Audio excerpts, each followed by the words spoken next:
Welcome to episode 100 of the quest lore series, Garden of Tranquillity. To start this quest you must have completed the Restless Ghost, Priest in Peril and Creature of Fen Constraint. Queen Ella Maria would like the Varrock Palace Gardens to be more elegant for her husband King Rold. She patronizingly asks for your help and gives you a list of items needed for the garden. She also directs you to the wise old man to learn about the fine art of diplomacy.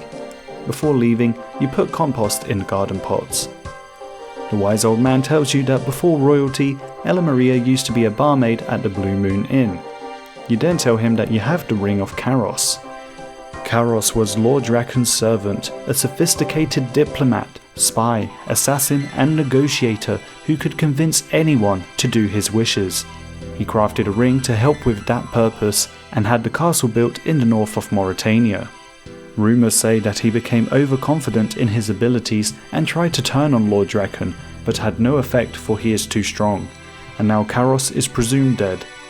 The wise old man can enhance the ring by activating it, but he quizzes you first to determine if you're diplomatic enough for its possession. Next you talk to Elston in the Falador farming patch. He hasn't got many delphinium seeds left, but after some prompting, he says he'll give you some if you grow him some marigolds, which he plans to give Lyra in Mauritania. Lyra hasn't had a lot of success farming in the Mauritania patch, as there's little trade and unfavourable farming conditions.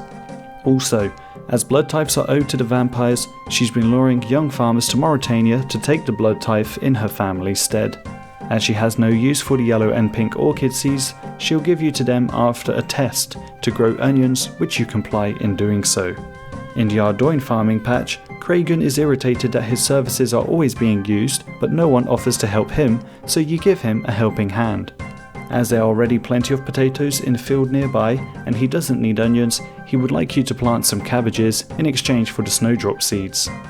Next you speak to Dan Taylor in the Caffaby farming patch, asking for assistance on how to grow a white tree. She initially says that there are no more in the world, as expensive furniture was made with their pure white wood.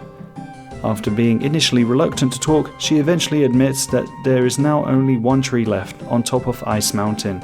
You ask if you can take a cut off the tree to attempt to grow a new one. This risk needs to be taken, for if not, there will be no more of this tree in Gielinor. She gives you her blessing to try and save the white tree. You cut a shoot from the white tree, getting the last chance for its survival. This you put in a plant pot and water. Next you head to the monastery and talk to Brother Alfric, who is growing red, pink and white roses.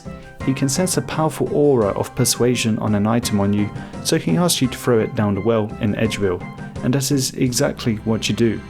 Now he can no longer sense that evil power, and you mention that you did throw the ring down the well. He says that you might be able to use a long stick with a string and a hook on the end to retrieve it back, but he hopes that he's not giving you any ideas. Now you're allowed to pick the seeds from the pink rose, the white rose and the red rose, and then fish the ring of Karos back out of the well. In the Toad and Chicken pub in Burthorpe, you speak to Bernald, who is growing some vines, but they're not looking too happy at the moment. They've come down with a strange disease that Bernald has never seen before. You offer to help if he will give you some of the seeds of the Burthorpe vine.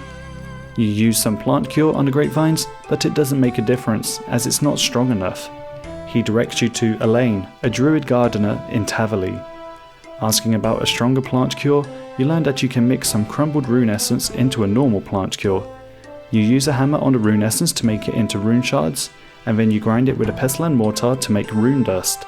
Mixed with regular plant cure, the stronger version saves Bernald's vines, and he hands you the Burthorpe vine seeds.